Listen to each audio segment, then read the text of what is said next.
ما الذي يحدث في الكرة الأوروبية؟ مقال رأي للمعلق الرياضي حفيظ دراجي. بغض النظر عن المستوى الفني العالي ودرجة الإثارة والتشويق، وإقصاء مانشستر سيتي رغم سطوته وسيطرته على ريال مدريد، وخروج برشلونة الذي تقدم في لقاء الذهاب على باريس سان جيرمان، فإن سيناريوهات ربع نهائي دوري أبطال أوروبا لهذا الموسم كانت استثنائية من حيث عدد الأهداف لمسجلة 32 هدفا ذهابا وإيابا، ومن حيث النتائج والأرقام القياسية التي تحطمت على غرارة أهل فريقين ألمانيين إلى نصف النهائي لأول مرة منذ 11 عاما، وعدم وجود أي فريق إنكليزي في ربع ذهبي لأول مرة منذ 9 سنوات، إضافة إلى أرقام حطمها كارلو أنشيلوتي ولويس إنريكي وتوماس توخيل.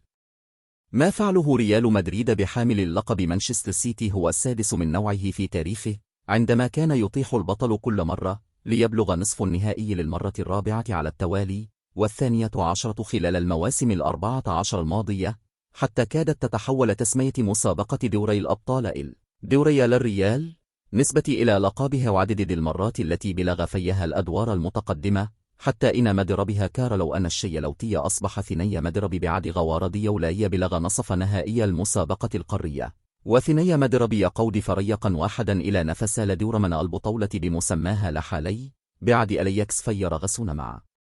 مانشستر يونايتد، بعد أن تخطى حاجز 200 مباراة في الأبطال، في حين أخفق السيتي في بلوغ نصف النهائي لأول مرة منذ 2020. من جهته، صنع باريس سان جيرمان الحدث ببلوغه نصف النهائي لأول مرة منذ 2020، بعد أن أطاح غريمه برشلونة في ريمونتادا تاريخية لم تكن متوقعة بعد خسارته في الذهاب ب3 أهداف لهدفين، ليفوز في برشلونة بالأربعة ويتأهل إلى نصف النهائي للمرين للثالثة في آخر 5 مواسم، ويصبح أول فريق فرنسي يسجل 4 أهداف في مباراة ضمن دور ربع نهائي دوري الأبطال بمسماه لحالي، ويصبح لويس إنريكي كي أول مدرب سابق لبرشلونة يخرج الفريق الكتالوني من الأدوار الإقصائية لدوري الأبطال. أما برشلونة فقد فشل بالمناسبة في بلوغ نصف نهائي المسابقة في 5 من آخر 6 مرات منذ 2016 بالرغم من الفوز خارج أرضه في لقاء الذهاب.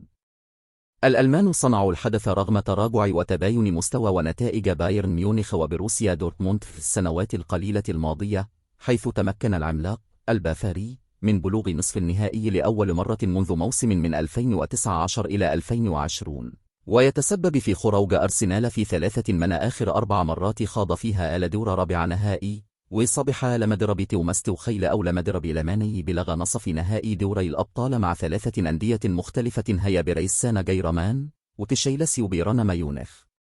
أما بروسيا دورتموند فقد كان إحدى أكبر مفاجآت هذا الموسم بعد إطاحته تتيكو مدريد الذي فشل في بلوغ نصف النهائي في آخر 3 مرات لعب فيها ربع نهائي المسابقة، بعد أن طق فيها 13 هدفا في موسم واحد لأول مرة في تاريخ مشكاته.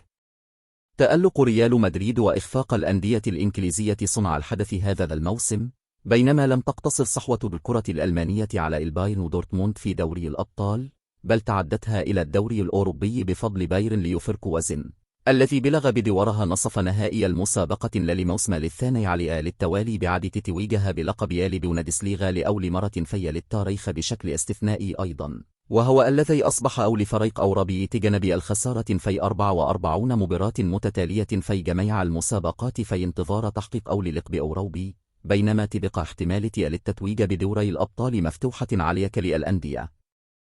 المتأهلة.